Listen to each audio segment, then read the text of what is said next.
sa muli naming pagbabalik sa inyong pakikinig o panonood. Handog namin ang mahalagang salita para sa inyo. Walang iba kundi ang Assalamualaikum warahmatullahi wabarakatuh. Ito ang pamilihang bayan ng Municipality of Rizal. Mga kapatid, ang paksang ito ay tumutukoy. Ano nga ba ang pagsubok sa buhay ng isang mananampalataya?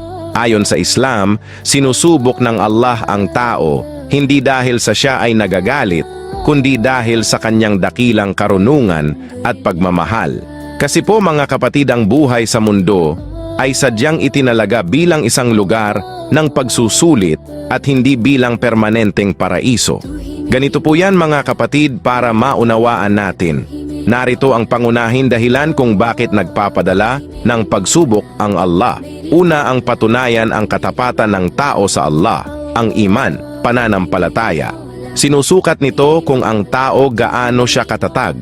Sinusukat nito gaano katapat ang tao sa Allah. Ang bawat sakit, lungkot o hirap na tinitiis ng isang Muslim ay nagiging dahilan upang burahin ng Allah ang kanyang mga nagawang kasalanan. Mas mabuting pagbayaran ang mga pagkakamali sa mundong ito kaysa sa araw ng paghuhukom. Ganti pala sa bawat tao na dumating sa kanya, ang pagsubok ito ay may katumbas na mataas na antas o karangalan, hindi lamang dito sa mundo, kundi higit sa lahat sa araw ng yaong paghuhukom. Ito ay ang naghihintay na paraiso ng Allah. Ito ay nakalaan lamang sa mga taong mapagtiis sa mga pagsubok ng Allah.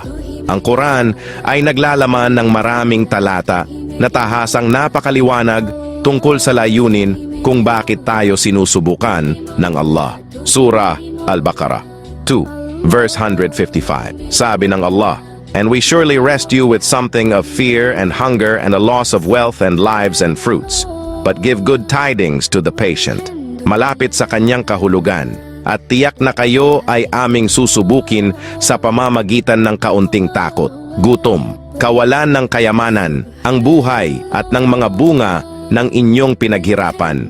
Ngunit magbigay ng magandang balita sa mga may pagtitiis. Ngunit mga kapatid, may pangako ang Allah sa mga taong mapagtiis. For indeed, with hardship will be ease.